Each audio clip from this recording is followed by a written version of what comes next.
नमस्कार। कभी सोचा है हमारा हर एक काम हमें दो बिल्कुल अलग अलग रास्तों पर ले जा सकता है। एक रास्ता है जो हमें बंधनों में जकड़ता चला जाता है और दूसरा हमें पूरी तरह से मुक्त कर देता है। तो चलिए आज कर्म के इन्हीं दो मार्गों की गहराई में उतरते हैं। तो सबसे बड़ा सवाल ये उठता है कि क्या ऐसा हो सकता है कि हम दुनिया के सारे काम भी करें और फिर भी अंदर से एकदम शांत रहें? मतलब कर्म करते हुए भी परम शांति। यही वो पहेली है जिसे आज हम सुलझाने की कोशिश करेंगे। अच्छा, इसे समझने के लिए सबसे पहले ये जानना जरूरी है कि किसी भी काम को करने के ना दो बिल्कुल अलग अलग तरीके होते हैं। आप समझ लीजिए कि हर कर्म अपने आप में एक दोराहा है। और यहीं पर इन दोनों रास्तों का अंतर एकदम साफ हो जाता है। देखिए, एक तरफ है सकाम पुरुष। ये वो है जो हमेशा अपने काम के फल से, उसके नतीजे से जुड़ा रहता है।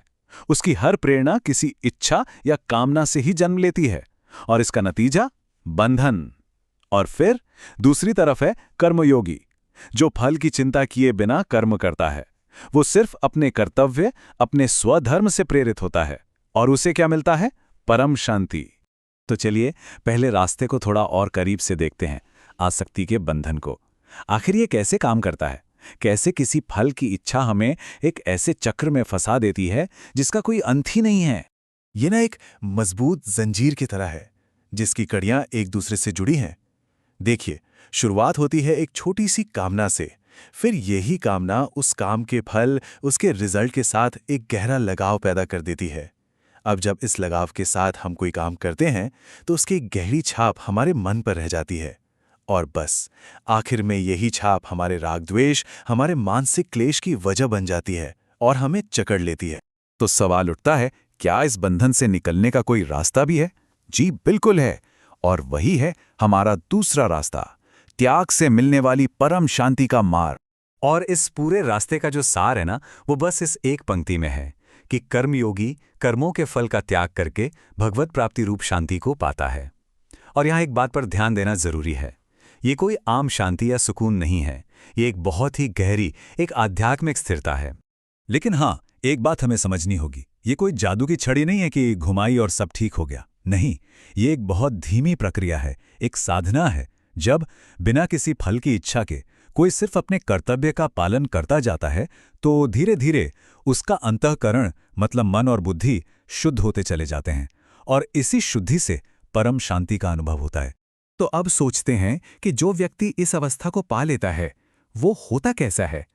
मतलब शरीर में तो वो भी रहता है, पर वो आनंद में कैसे रह पाता है? देखिए, इसके लिए एक बहुत ही सुंदर उपमा दी गई है।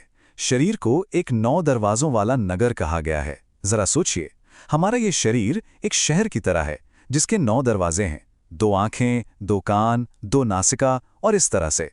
और हमारी जो आत्मा है, हमारा जो सच्चा स्वरूप है, वो इस नगर में सिर्फ एक निवासी की तरह है। वो इस नगर से पूरी तरह अलग है। तो फिर इस मुक्त अवस्था में होता क्या है? जिसका मन और जिसकी इंद्रियां पूरी तरह से वश में हैं, वो मानसिक तौर पर सारे कर्मों को छोड़ देता है। मतलब उसे ये भाव ही नहीं आता कि मैं कुछ कर रहा हूं या मैं किसी से कुछ करवा रहा हूं। वो तो बस इस 9 दरवाजों वाले शरीर रूपी नगर में बड़े आनंद से रहता है। तो बात घूम फिरकर एक ही जगह आती है, कर्तापन के भाव से ऊपर उठना। मतलब इस मैं कर रहा हूं वाले एहसास से मुक्त हो जाना, दुनिया में रहते हुए अपने सारे कर्तव्य निभाना, लेकिन इस भाव से पूरी तरह आजाद रहना कि कर्ता मैं हूं। और ये विचार हमें एक गहरे सवाल के पास छोड़ जाता है। क्या यह संभव है कि हम अपने जीवन के हर काम को सिर्फ एक साक्षी की तरह, एक किरदार की तरह निभाएं, बिना ये सोचे कि करने वाले हम हैं?